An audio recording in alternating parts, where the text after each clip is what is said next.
muchas gracias por estar aquí otra vez en el último taller de manejo ecológico de plagas y enfermedades que hemos llevado a cabo con Crea Huerta en la Noria. Para todas las personas que han estado participando, bueno, perdón, pero antes que todo, disculparme porque tuve que viajar de urgencia a Chile por mi padre, estoy aquí con él, pero vuelvo a fin de mes. Así que mis disculpas, así que cualquier cosilla que quede por ahí en el tintero que no podamos concretar hoy, lo podemos hacer a través del email y como le he dicho a todos los compañeros del taller y compañeras que necesiten lo que necesiten y yo pueda hacer un aporte, yo encantada de la vida. Voy hoy día a ir cerrando con manejo ecológico de plagas y enfermedades. ¿Y por qué dejamos este tema para el final del taller? Básicamente porque si recuerdan todas las cosas que hemos ido hablando, todos los temas que hemos ido abordando en los 4 talleres anteriores, han sido básicamente en términos de manejo y de diseño. Y quiero dejar claro, o quiero hacer hincapié, que para que un huerto ecológico tenga una estabilidad y buena, valga la redundancia, y la resiliencia que necesita, pasa todo primero por tener un buen manejo del espacio, de las rotaciones temporales y espaciales, de hacer un buen diseño, de sembrar y cultivar lo que necesitamos y no generar un volumen de excedentes tal que finalmente se transforman en un problema, no para mí, sino que para ese suelo, por la cantidad de enfermedades que van quedando en el suelo y que nadie retira al final del verano, por dejar los suelos generalmente en barbecho sin cultivar, por aplicar químicos de vez en cuando o siempre, por dejar los suelos descubiertos, por no tener buenas asociaciones vegetacionales y por dejar de diseñar o históricamente cultivar, no sé si la palabra correcta es en surco, en riguera, no sé cómo se dice, en surco, nos obliga constantemente a degradar y degradar el suelo. Yo no sé si recuerdan que en la última sesión que tuvimos presencial, hacía yo mención a la importancia de esto de que teníamos un suelo, que el suelo debía estar vivo, que el suelo siempre cubierto nos permitía a nosotros tener una fauna de suelo y esa fauna que eran macro y microinvertebrados nos daban la estabilidad para que todo lo que creciera sobre ese suelo estuviese estupendo. Qué difícil esto, que no veo a nadie, no sé si me están escuchando. ¿Se escucha, sí, no? Sí, se te escucha, no te preocupes. Vale. Entonces, partiendo de esa base, el manejo ecológico de plagas y enfermedades, no sé si quedó relativamente claro, pero lo que tenemos que hacer es manejar todo lo anterior para que el manejo de plagas y enfermedades, y no sé si hicieron, algunos ya lo tienen claro, pero hay algunos que no, hice hincapié en manejo de plagas y enfermedades y no en control de plagas y enfermedades. Yo no quiero eliminar los artrópodos de un huerto, los insectos, los ácaros, los hongos, las bacterias y todo lo que me voy a encontrar, sino que estoy manejando la abundancia, es decir, manejo la cantidad de insectos, de arañitas, de enfermedades y todo lo que haya en ese huerto, de tal manera que el volumen o la cantidad, la abundancia que haya no genere un problema para mí. Entonces, hay que diferenciar 2 o 3 cosillas. Hace un par de días conversaba con unos agricultores ahí en Huelva y yo trataba de explicarles que insectos no son ácaros. Y es una cosa tan simple que a lo mejor muchos lo saben, pero hay que aprender a diferenciar. Por ahí con un compañero de ustedes un par de semanas atrás hablaba, le decía, ¿tienes una lupa?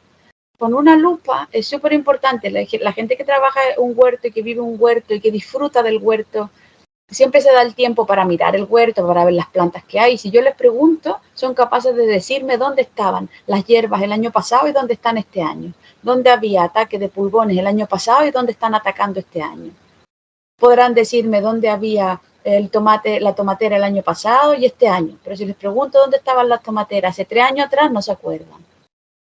Entonces, a lo que voy, que conocer los insectos me permite a mí diferenciar qué tipo de manejo voy a dar. Pulgones, o sea, insectos son todos aquellos que tienen 6 patas y ácaros son los que tienen 8, ¿sabes? Y lo que uno generalmente conoce como arañitas, ¿no? Entonces, un dato así curiosillo, si sirve de algo, seguro que todos tienen, pero hasta una lupa de los chinos sirve. Tener una lupa en casa siempre viene bien, bueno, cuando uno ya está más corto de vista, porque puede perfectamente ir diferenciando qué tipo de insecto es. El otro día a una mujer de la ciudad yo le mostraba cómo había hembras de pulgones grávidas que estaban ya listas para la puesta, con una lupa que habíamos comprado los chinos justo un par de días antes. Y la mujer recién pudo entender cómo las plagas se pasaban de un lugar a otro. Entonces ella insistía en echarle un fungicida. Yo le decía, no le eche fungicida, con una infusión de ajo es suficiente.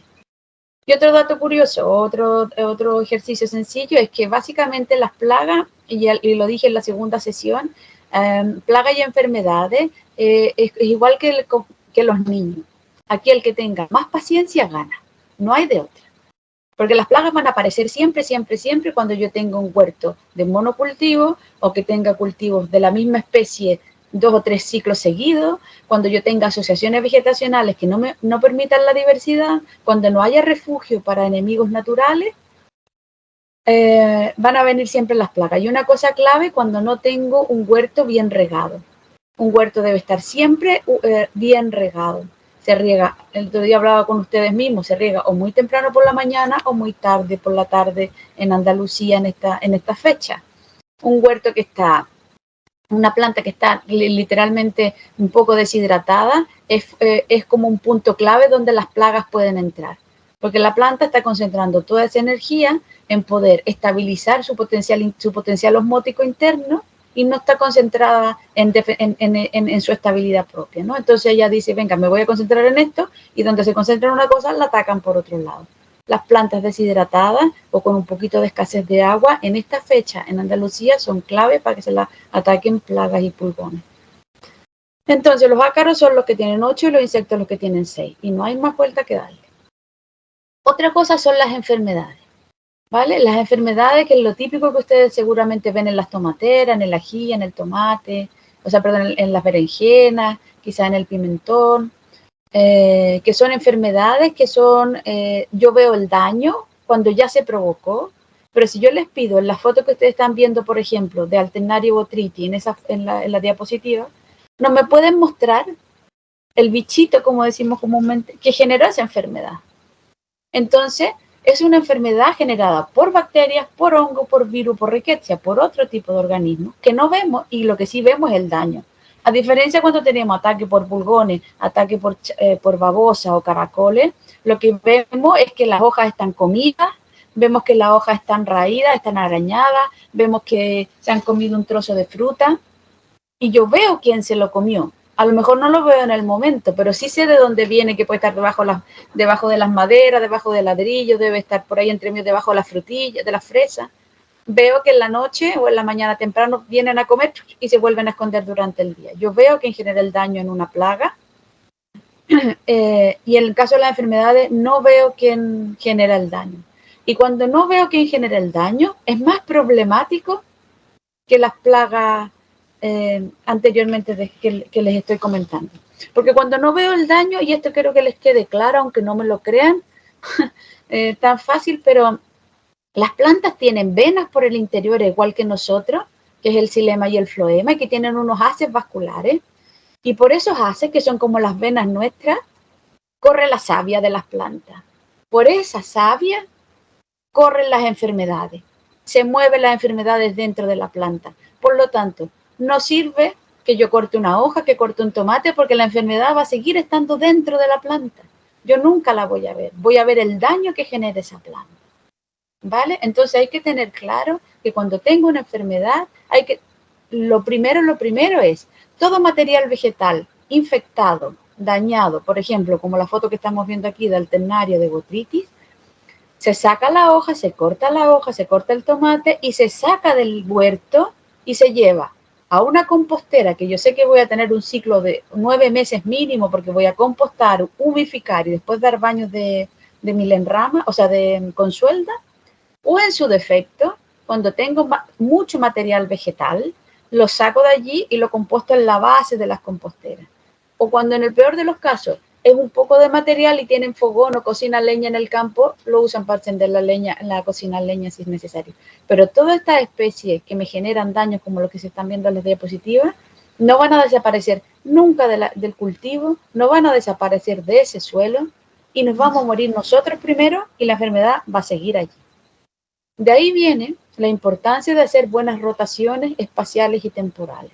¿Recuerdan cuando yo les hice mención a poner la zanahoria en el año 1 en un sitio, en el año 2 en otro sitio, en el año 3 en otro sitio? Bueno, el mismo ejercicio hay que hacer con la lechuga, con los tomates, con la remolacha, con un sinfín de especies vegetales con las cuales ya hemos hablado, porque de lo contrario, si la enfermedad está en una planta, significa que va a quedar en ese suelo, y si queda en ese suelo, tengo que darle mínimo 4 años calendario, 3 ciclos agrícolas, como lo estuvimos explicando en las clases, en las sesiones anteriores.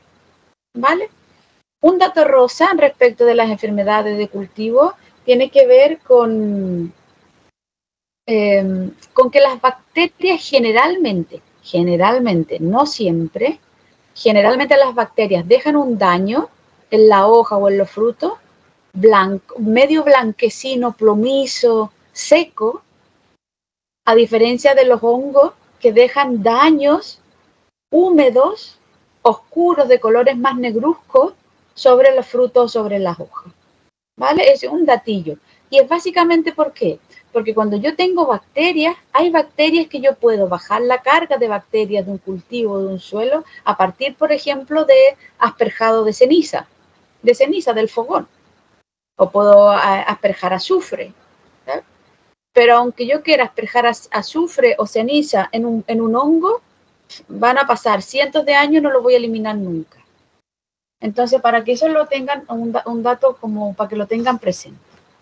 Entonces, ¿cómo prevenir plagas y enfermedades? Generalmente, lo que ya hemos hablado, de la diversidad de cultivo en el tiempo y en el espacio, jamás de los jamases, cultivar especies de la misma familia, que son solanáceas y cucurbitáceas, que son las especies más demandantes.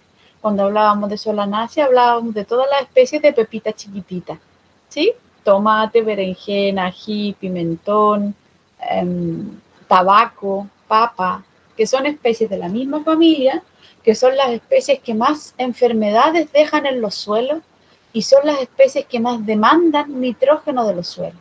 Entonces, como son especies tan demandantes, idealmente esa familia debemos rotarla todos los años de sitio.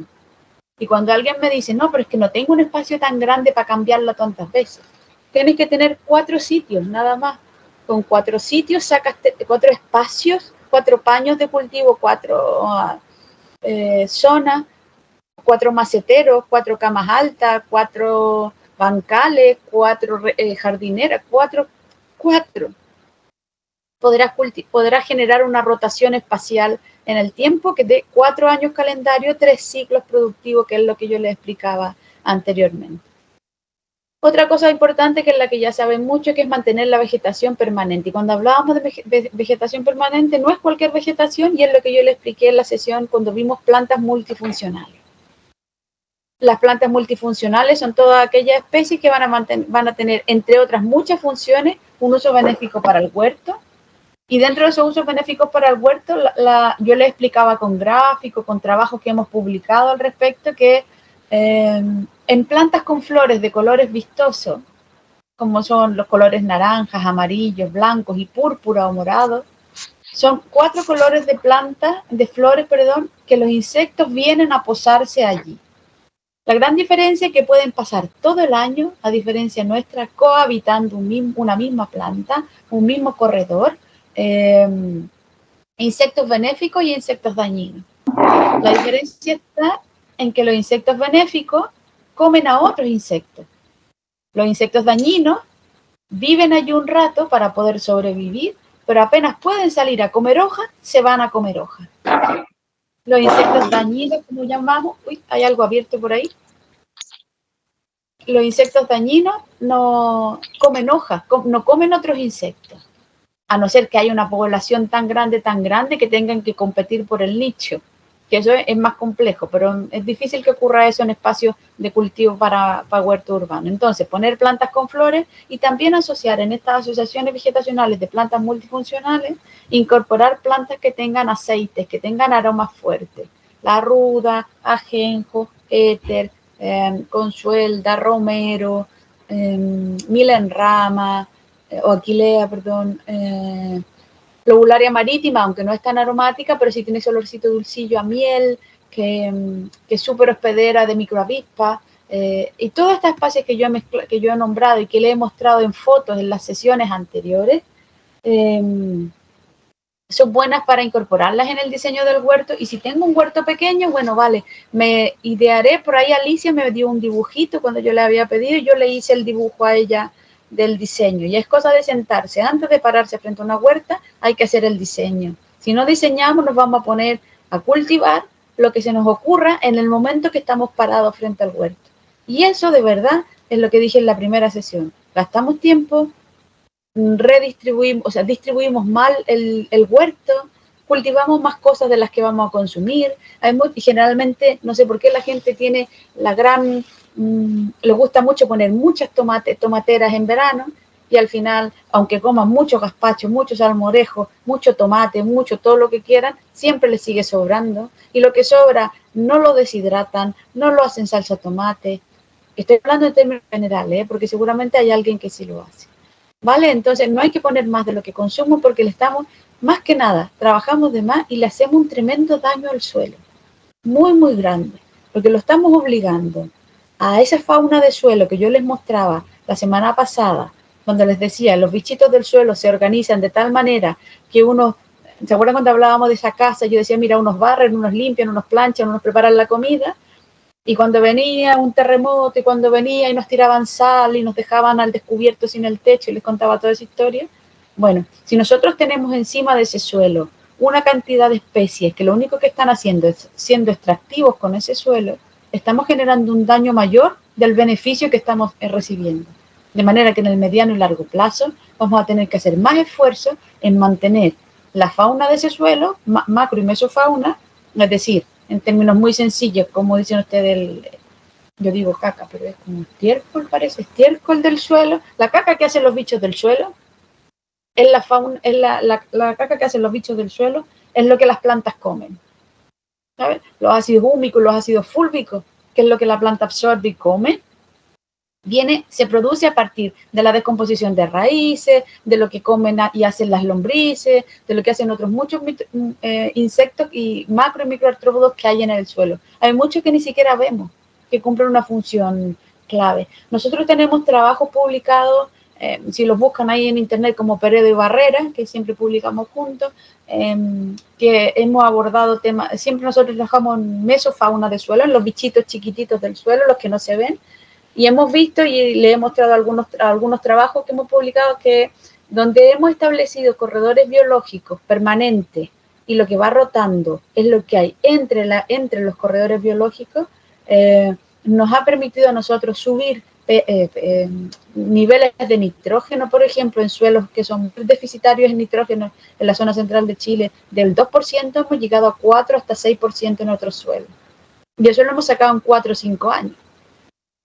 Aumentar el nivel de nitrógeno en un suelo me permite darle más estabilidad a ese suelo. Al tener más estabilidad del suelo necesito abonar menos. Si abono menos tengo buena rotación, buena distribución de cultivo. Por lo tanto, mi trabajo de mediano y largo plazo se estabiliza. Al estabilizarse hay mayor resiliencia, hay menor ataque de plagas y enfermedades. Por eso es tan importante mantener la vegetación permanente como plantas multifuncionales, mantener la diversidad que estaba hablando recién. Y una cosa clave, y eso lo sabe cada uno para cada territorio, es saber las fechas de siembra y trasplante. Me corrigen ahora mismo, por favor, si cuando hablo de siembra y trasplante se dice de la misma manera o se entiende bien, pero Sí, sí.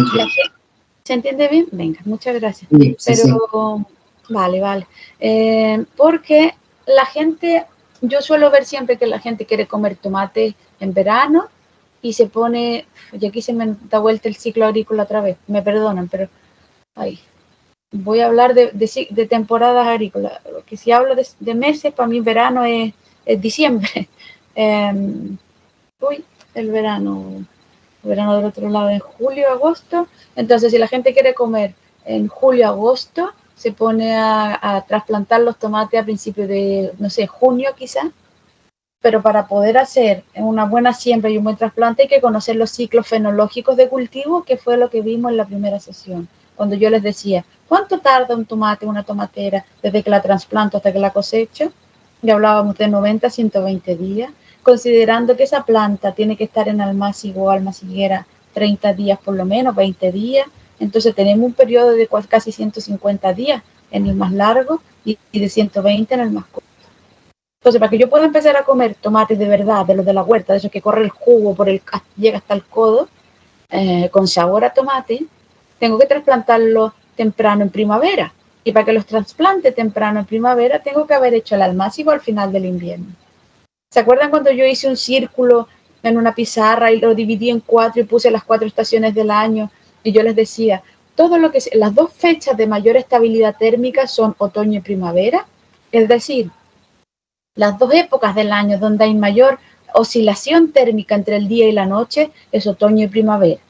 Históricamente ha sido así, lo que pasa es que los últimos 10, 15 años la cosa está un poco chunga por lo del cambio climático, pero en teoría sigue siendo así, ¿sabes? Y luego, todo lo que nos comemos en invierno y en verano, ¿se acuerdan que les explicaba? Si yo quiero comer tomates en verano, los tengo que trasplantar en primavera y los tengo que almacigar al final del invierno.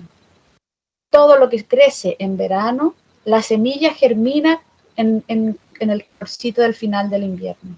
Todo lo que me como en el invierno, como las coles, los brócolis y todas esas cosas, ¿sí? Lo que me como en el invierno, si me da vuelta el ciclo agrícola, me perdone, lo que me como en el invierno, tengo que trasplantarlo a principio del otoño y lo almacigo en el verano.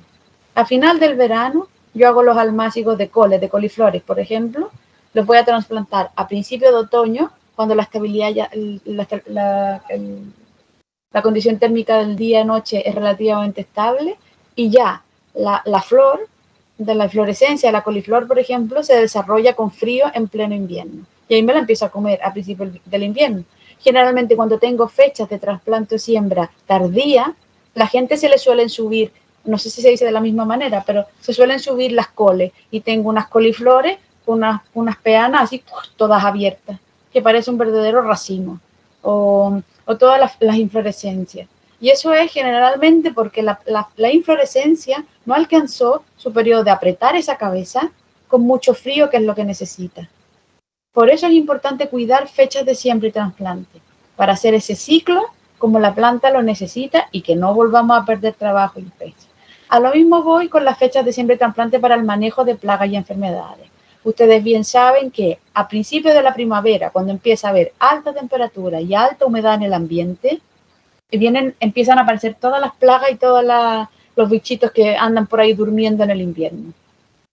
Empezó a subir temperatura, empezó a subir la humedad, los bichos empiezan a comer. Si esos bichitos, esos insectos, esas enfermedades logran llegar a una planta o un grupo de plantas que están en estado juvenil, es decir, con menos de 10 centímetros de altura, si son insectos, si son plagas, rápidamente cortan la base de la plantita y cortan la planta, o comen las hojas y la plantita que es nuevita se muere, ¿no?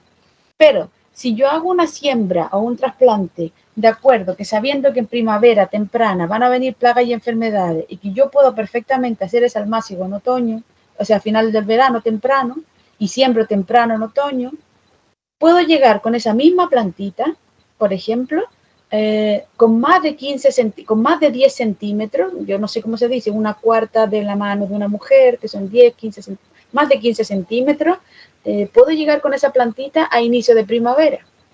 Lo que va a pasar es que esas mismas plagas van a venir en la fecha que acostumbran venir, temperatura y humedad alta, y si la planta está un poco más fuerte, le van a generar daño, sí, pero no la van a matar como no hubiesen matado una plantita más chiquitita. Y eso tiene que ver con el cuidar fechas de siembra y trasplante.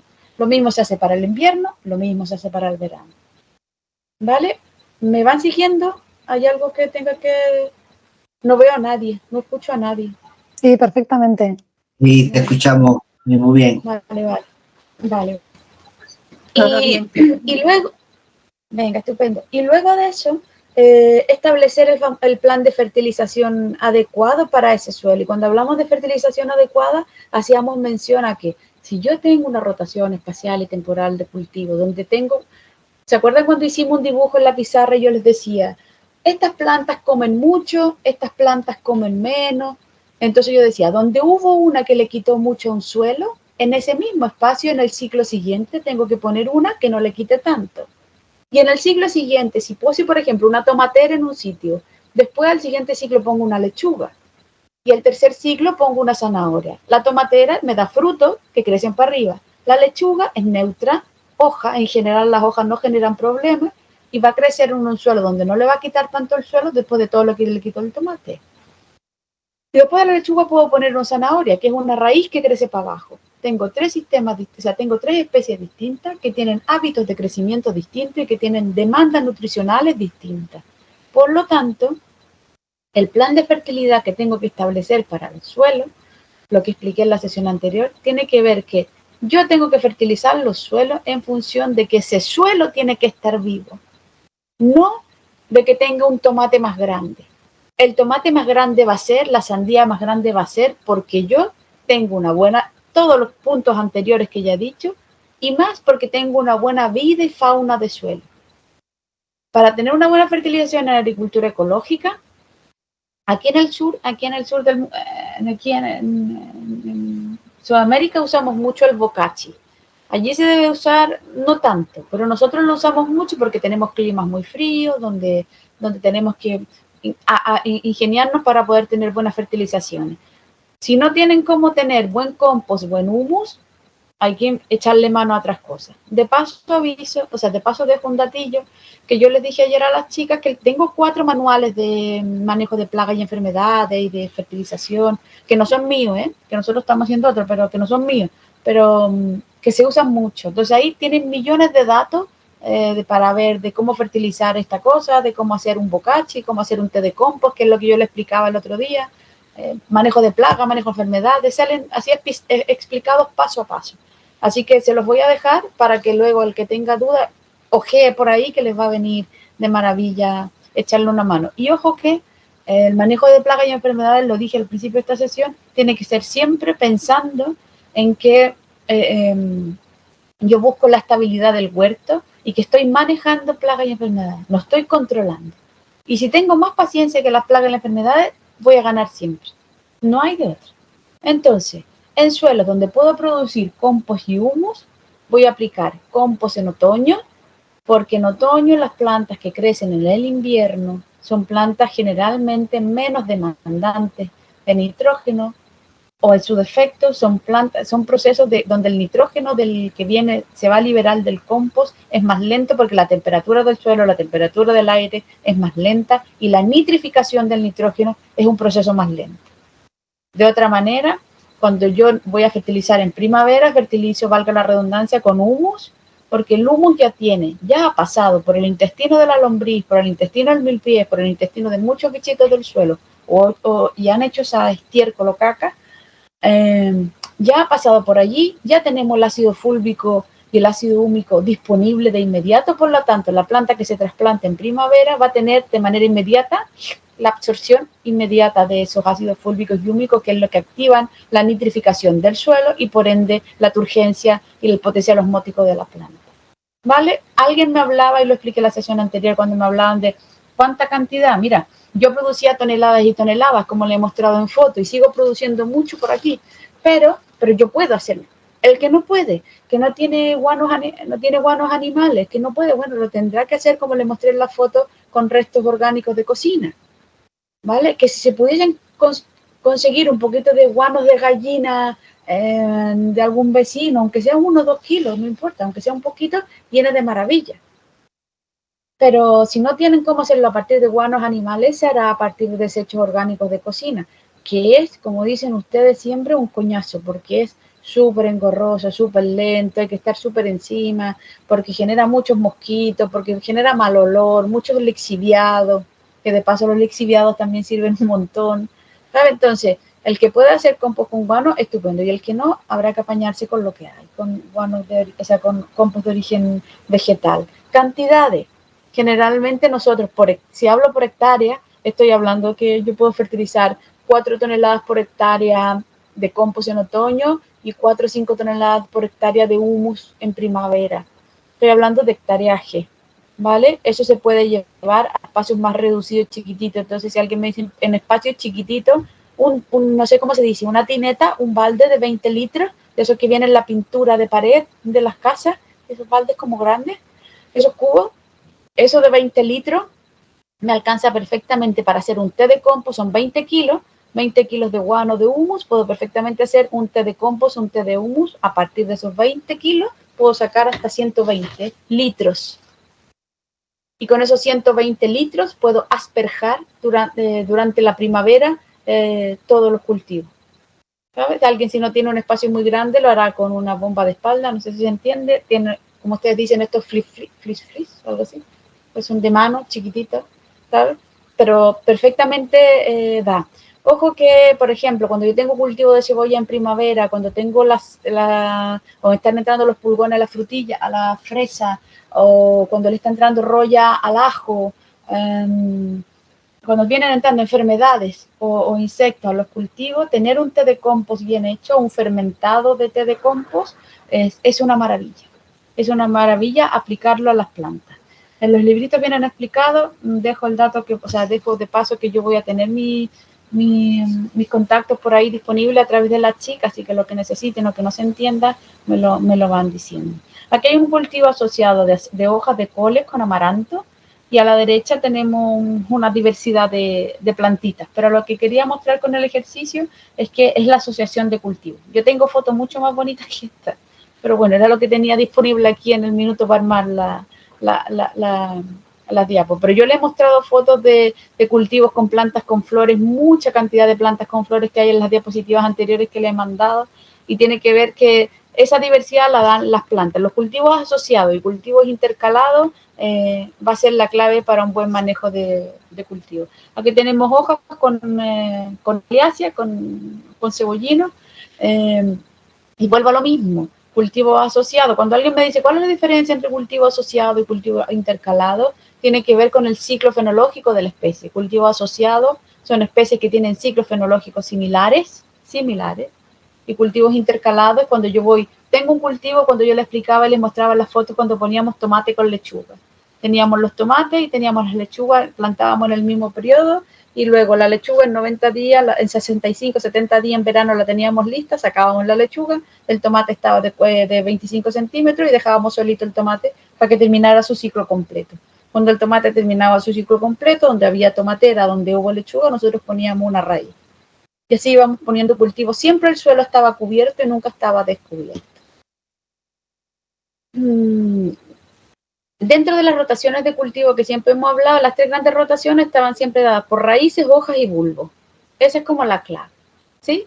Lo que tenemos que rotar despacio, sacarlo del círculo son los frutos. Los frutos de pepita chiquitita y los frutos de pepita grande. Tenemos que sacar la sandía, los melones, los zapallos, la calabaza, los zapallitos italianos, los calabacines, los pepinos de ensalada, todos los que tienen semillas grandes y todos los que tienen semillas chiquititas son especies muy demandantes de los cultivos que no puedo rotar sobre sí mismas en ningún ciclo y en ningún caso. ¿Vale? Entonces, siempre se asocian generalmente hojas de raíz con hojas de flor, o sea, con hojas de hortalizas de hoja, ¿sí? Son 2 buenas asociaciones, y otra buena asociación es, por ejemplo, las hojas, con los cebollinos, con la cebolla, con la frutilla, bueno, son buenas para todos, los ajos en general. Esto ya lo hablamos, era para poder tener un ejemplo de lo que para el tema de manejo de plagas y enfermedades, que yo no puedo hacer un buen manejo de plagas y enfermedades si no tengo una buena rotación del huerto, ¿sí? Entonces, por ejemplo, aquí vienen algunos ejemplos: repollo, betarraga con lechuga, zanahoria, rabanito, puerro, pero generalmente son asociaciones vegetacionales que tienen hábitos de crecimiento distintos, o que crecen en la misma dirección, pero que son demandantes en menor cantidad que lo que son las hortalizas de fruto, como de pepita chica, pepita grande. ¿Vale? Generalmente cuando hablan de hacer, cuando tenemos espacios más grandes, tenemos fincas o sitios así donde tenemos que hacer un mayor rotaciones, yo siempre recomendábamos, y lo que vimos en las primeras sesiones, de incorporar leguminosas y gramíneas. La gente generalmente después de las tomateras suele poner leguminosas, porque dicen, no, que como el tomate le quita tanto un suelo, voy a poner una leguminosa que le va a devolver. Ojo, para que las leguminosas devuelvan el nitrógeno al suelo, se demoran entre 6 y 9 meses mínimo en general los rizobios, para fijar el nitrógeno, ¿sabes? Para que luego eso se reincorpore al suelo tiene que pasar por lo menos un ciclo completo, es decir, más de 12 meses. Entonces, si alguien me dice a mí que voy a poner habas después de los tomates, en el invierno las habas, ¿no? Y luego cuando empiezan a producir la haba, voy a sacar las habas, la vaina, me como la vaina, y después la planta de haba la dejo ahí, no la pico, no la incorporo, no la incorporo a rotación, no va a servir de nada. Es mucho mejor, sin conocerlo, que luego de una tomatera, de una semilla de pepita chiquitita que hay en un suelo, es mucho mejor que luego de eso incorporen una gramínea, porque generalmente las gramíneas lo que hacen es que bajan la carga de patógenos de los suelos, es decir, plagas, ya sea enfermedades, perdón, a partir de cuando yo les hablaba de las alelopatías. No sé si se acuerdan cuando hablábamos de que habían alelopatías que era por tropismo, que la planta se movía, cuando yo les conté la historia de la lechuga, o sea, de la cebolla con la col, que la col echaba su hoja para el lado para que la cebolla no pudiese seguir creciendo, o también por exudados radicales. Dentro de las especies que mayor cantidad de exudados radicales que tienen para manejar plagas y enfermedades, de verdad que lo digo porque he probado yo con trigo, con avena, con sarraceno, con centeno, he probado con quinoa, que usamos mucho aquí, y también lo he usado con amaranto, que para mí es la reina de las alelopáticas. Tienen muy buenos resultados. Yo las cultivo en el invierno, al final del verano saqué las tomates. Si tengo sitios grandes, no espacios más grandes, tengo las tomateras, como dicen ustedes, o alguna especie que demanda mucho, arranco, saco al final del ciclo, saco toda la especie que quedó, los restos, las frutas que no se comieron, lo que se pudrió, las hojas enfermas que cayeron. Me tengo que dar el trabajo de arrancar, de sacar todo eso, ¿sí? Muevo, no llegamos nunca a consenso del nombre de la especie, pero yo decía, de la maquinita, pero yo decía como un chisel, es como arañar el suelo por encima y poner una gramínea. La gramínea lo que va a hacer, si la dejamos todo el invierno, en los 40, 45 días, la va a estar como de 50 centímetros y la corto y la dejo ahí en el invierno. Va a volver a crecer y la vuelvo a cortar. Y yo les contaba y les explicaba que nosotros la cortábamos, pues era como cortarse el pelo para que la planta tuviese más fuerza en la raíz, que echara más raíz, que echara más exudados radicales, y forma así como una cosa rizomatosa, que es como una champa, una cosa gruesa, llena de raíces. Y en su defecto, al cortar lo que voy cortando, lo voy sacando, se lo voy dando a las gallinas, se lo voy a dar a los caballos. Yo les contaba la historia que tenía un campo donde les mostré unas fotos de avena, que yo le daba la avena al vecino, pero el vecino me prestaba el caballo para preparar el suelo cuando había que usar caballo. Es mucho mejor después de especies demandantes poner leguminosas. Y ojo que estoy todo el rato hablando de rotaciones, asociaciones y manejo para bajar la carga de patógenos y enfermedades en los suelos. Que eso no se les olvide, ¿vale? Las rotaciones clásicas, no me voy a detener porque me estoy dando cuenta que ya es la hora. Lo que hablábamos al principio, las plantas sanas resisten mucho mejor el ataque de plagas y enfermedades, y esto tiene que ver lo mismo que hemos hablado todo el rato. Suelos vivos, ¿sí? Suelos con alta diversidad funcional, y una cosa clave es que si yo tengo buena fertilización de otoño y primavera y considero de base las 4 condiciones básicas, ¿se acuerdan que yo les decía luz, temperatura, humedad y nutrientes, que eran claves para que una planta estuviese sana? Si tengo esas cosillas así manejadas, el huerto se va a mantener sano y bonito sin ningún problema. Vamos a tener plagas, van a llegar enfermedades, seguro que los hay, ¿sabes? Pero no va a ser un daño tal que me va a generar pérdidas económicas para mí, y más que pérdidas económicas, pérdidas de tiempo, que es tremendo. ¿Va? Otros métodos preventivos son la aplicación de materia orgánica, mantener variedades locales siempre, sería súper bonito. Yo sé que aquí se hace allí, por ejemplo, eso de conservar mucho las semillas, de generar intercambios de semillas, y eliminar todos los residuos que sean de plantas que puedan estar infectados, que es lo que yo hablaba al principio. Cuando alguien quiere echar, por ejemplo, restos de semillas o restos de hoja con alternaria, con botrytis, de plantas enfermas al compost, hay que tener claro que ese compost no se puede tocar hasta en un ciclo completo, porque hay que compostar, hay que humificar y luego hay que darle el baño de consuelda. Y luego de eso se puede incorporar al suelo. Yo le explicaba que los residuos y los patógenos en los suelos pueden durar hasta más de 12 meses. ¿Vale? Materiales limpios de semilla y buen manejo del potencial osmótico de las plantas, que es la humedad del suelo. Este es el resumen de todo lo anterior, ¿no? Si la planta no tiene suficiente luz, no tiene una temperatura estable, si le falta agua, si tiene deficiencia de nutrientes, todo lo que hemos estado hablando todo este rato, la planta se va a debilitar. La planta, al debilitarse, lo que hace es que pone en estado de alarma todo su sistema y dice, ala, aquí me falta algo o me sobra algo, no estoy bien, me voy a morir, y la planta automáticamente lo que hace es que se debilita, y al debilitarse vienen insectos, vienen plagas, vienen enfermedades, y es más fácil que la ataquen, que se la comen. Y en segundo lugar, cuando la planta está en estado que se ve alterada algunas de sus condiciones básicas de sobrevivencia, ella dice, venga, yo me voy a morir, así que es mejor que me suba.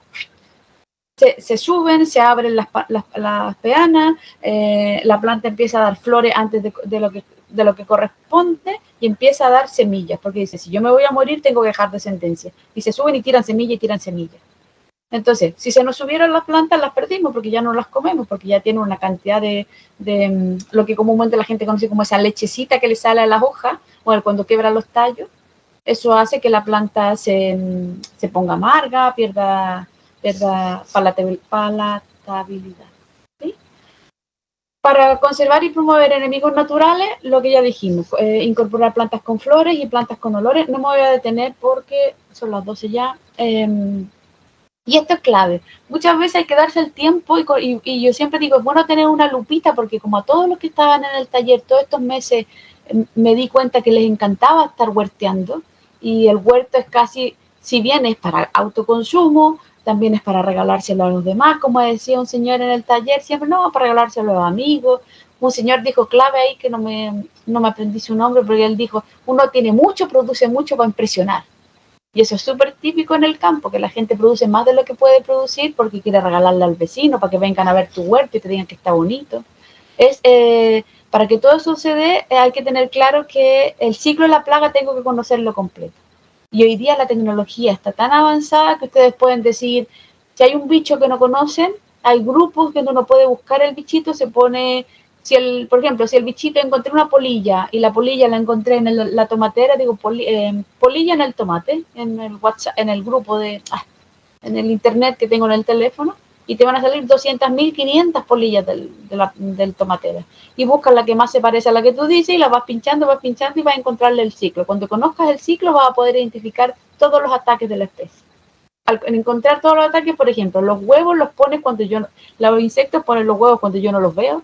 La larva recién la empiezo a ver, pero cuando ya he empezado a ver la larva, todavía no sé identificarla, y como la pierdo de vista porque se queda en estado de pupa para formar el adulto, se me queda quietecita, no la veo más moverse, digo, venga, va, se fueron, ya no molestaron más, me despreocupo, y luego aparecen los adultos que me hacen pebre todo lo que tengo por delante. Entonces, por eso es súper importante conocer los ciclos de las plagas, ¿sí? Todos los que son amigos de los horticultores tienen que ver que se alimentan de distintas especies de insectos, son generalmente carnívoros, son oviponen sobre los insectos plagas, y para que eso ocurra tenemos que tener nichos, espacios donde las especies vivan. Si no hay espacios constantes donde la especie viva, va a ser imposible que nosotros podamos atraer a nuestro ciclo enemigos naturales. Voy a apurarme un poquito por la hora. Hay patógenos que van a ser, que en el fondo lo que hacen es que se van... que es como que se depositan sobre las larvas de los insectos plagas y se me fue el nombre, pero las recubren completamente, y hasta que las degradan antes que se hagan adultas. La Beauveria bassiana la venden hoy día en todos lados. Yo creo que si van no sé, estoy mintiendo allí, pero en cualquier lugar que busquen Beauveria bassiana para control de patógenos, lo van a encontrar, y la venden en sobre, y uno la diluye en agua y la aplica. ¿Sabes? Lo malo que tiene, que yo no soy muy amiga de estas cosas, porque cuando uno incorpora enemigos naturales externos a un huerto, lo que está haciendo es, entre comillas, haciendo competir a la misma diversidad funcional de ese huerto para que un extraño venga a cumplir el rol de alguno de los que debía estar allí. No sé si me explico. Entonces, esto de introducir enemigos naturales, yo personalmente, yo no soy muy de la idea. Pero bueno, si en algún minuto es necesario y es urgente, hay que echarle mano y ya se hará por una o dos veces. Los parasitoides son insectos, qué fea la foto. Los parasitoides son insectos que pinchan y ponen huevos dentro de otro insecto, ¿sí? Que es muy fácil encontrarlo en los huertos que no tienen aplicación de químicos, como las microavispas, las moscas, y lo que hacen es que van poniendo los huevitos y van matando, por solamente se desarrolla el huevito, lo ponen dentro de la otra especie, de la especie dañina, se desarrolla el adulto y por el mismo hoyito donde pusieron el huevito, ¡pum!, sale el adulto de la misma especie, benéfica, y va poniendo huevos en otro insecto. ¿Cómo conservarlo? Esto ya lo hablamos, incorporar plantas con mayor diversidad de plantas y nichos para que las especies vivan, no aplicar los agrotóxicos porque ya lo vimos. Es que lo urde, no veo a nadie, pero voy justa de tiempo, ¿no? Dime, hasta y cuarto tenemos para seguir. Vale. Y cuarto y 20. Vale, gracias. Los agrotóxicos ya sabíamos los efectos dañinos que provocan en los suelos, pero por sobre todo, aparte de contaminar lo que comemos, lo que hacen es que contaminan los suelos, y cuando un suelo se contamina, yo le explicaba el otro día, lo que menos se demora en salir de un suelo, es decir, en quedarse limpio, lo que menos se demora, son los agrotóxicos como los de uso común, el NPK, el triple, ¿sabe? O algunos tipos de insecticidas que tienen un ciclo mínimo de 3 años sobre un suelo. Imagínate un químico 3 años metido en un suelo, la cantidad de vida que mata en ese suelo.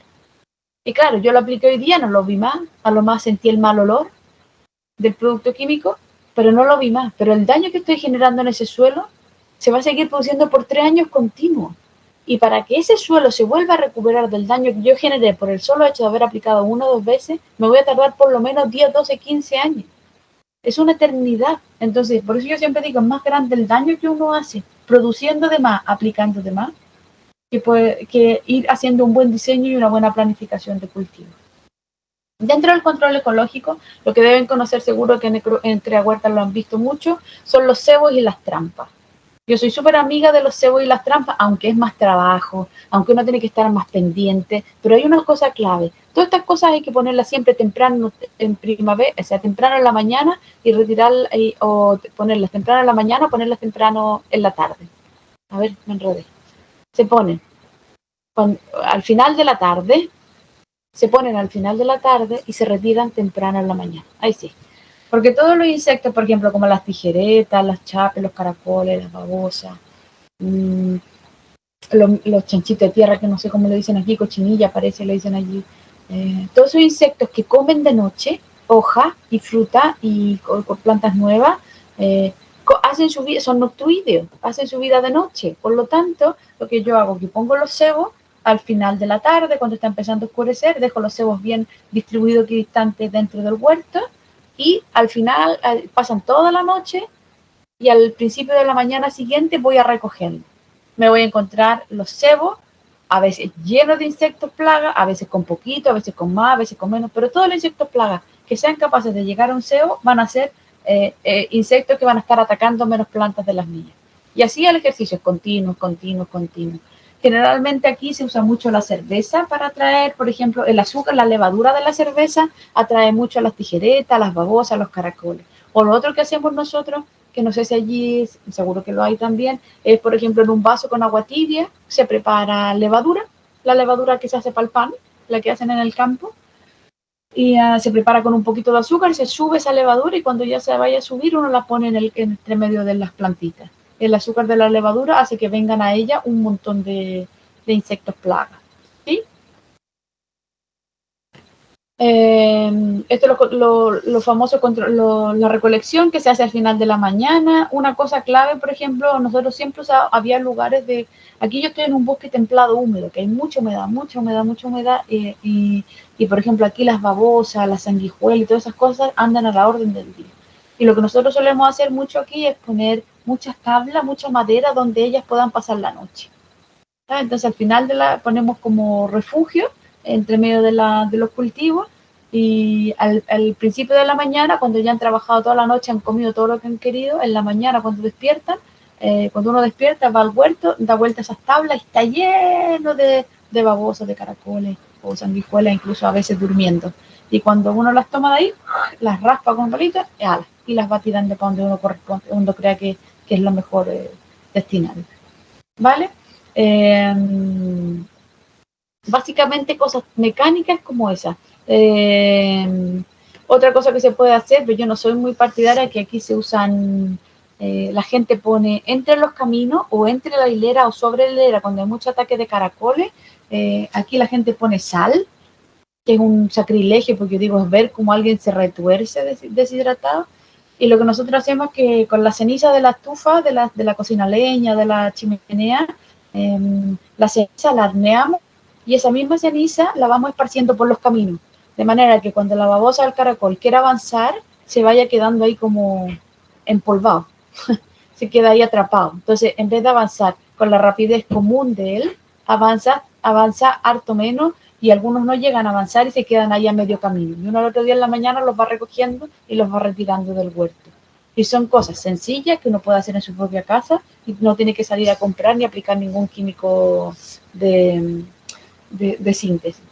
Una cosa sencilla que se puede hacer para insectos dañinos, yo aquí puse el quillay, pero la verdad es que se me fue. Pero el quillay es un árbol nativo endémico de Chile que se llama quillaja saponaria, que yo he visto en Andalucía, que han llevado. De hecho, en los jardines de la UPO hay, en los jardines de la Universidad de Málaga también hay.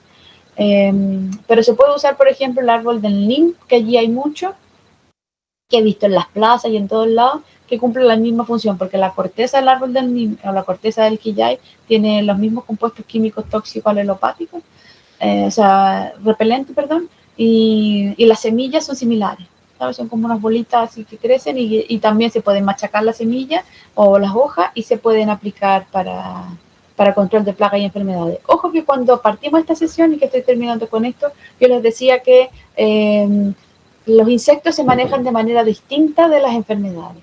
Cuando hablamos de insectos, hablábamos de artrópodos que tenían 6 patas o arañitas que tenían 8 patas, ¿se acuerdan? Entonces, cuando trabajamos un manejo de plagas de insectos, ¿sí? Tengan claro que en general los artrópodos tienen los sistemas bucales, son masticador, van masticando, los otros son chupadores, así que succionan, y otros tienen raspador chupador que tienen como 2 tenacitas, y en una tenacita lo que hacen es que van raspando la hoja o van raspando la corteza o el fruto, raspan para que se genere como agüita la humedad que tiene la planta. En ese raspaje después sacan como un estilete que hacen como una trompita y pasan y chupan todo lo que van sacando, ¿no? Entonces, a lo que quiero ir con el ejercicio, si son independientes del sistema bucal que tenga el insecto o el arácnido, o el ácaro, perdón, raspador, chupador, masticador o mixto, todos el consumo lo hacen por ingesta, por la boca. Por lo tanto, todo aquello que ellos puedan tocar, succionar, raspar, masticar, que esté protegido con un sabor amargo, aceitoso, va a hacer que su proceso sea más lento, que coman menos, que vayan más lentos. Y de ahí hablaba yo cuando les pasé, hicimos la sesión de plantas multifuncionales, les hablaba que habían plantas de las multifuncionales, tenían una gran ventaja, que habían plantas que tenían metabolitos secundarios, no sé si se acuerdan, pero los metabolitos secundarios son parte de la misma planta que usa la planta para su interacción con el medio externo, es decir, la relación de esa planta con el medio, ¿no? Entonces, por ejemplo, si ponemos allí ajenjo, éter, lavanda, mastuerzo, no sé si mastuerzo, pero ¿cómo se llama el ancestro de la lavanda? Plantas de origen aceitoso, romero, hinojo, todas esas plantas multifuncionales que uno cree que son agüitas de hierba o que son para la cocina, que tengan sabores aceitosos, que tengan consistencia aceitosa, las puedo cultivar en el huerto, pero a su vez las puedo utilizar como decocciones, como infusiones para controlar plagas y enfermedades. En los manualcitos que les voy a mandar aparecen 1 millón de recetas. Pero tienen que tener claro que las recetas hay que siempre diluirlas. Y aparece la aplicación, siempre se diluye, porque si no se diluye y tú aplicas concentrado, va a matar todo, lo bueno y lo malo, todo lo que se cruce. ¿Vale? Qué pena que esta sesión no haya podido ser así práctica, porque me había encantado haberles hecho las sesiones así por mano, haber hecho todas las decocciones y explicado todo el detalle. Pero vienen los libritos, tengo entendido que en septiembre voy a estar otra vez con ustedes, así que a ver si podemos ir concretando más a mi regreso a España. ¿Vale? Creo que hasta aquí sería. Les agradezco mucho. Voy a salir del modo presentación por si hay alguna duda, alguna consulta y lo vamos viendo. Muchas gracias.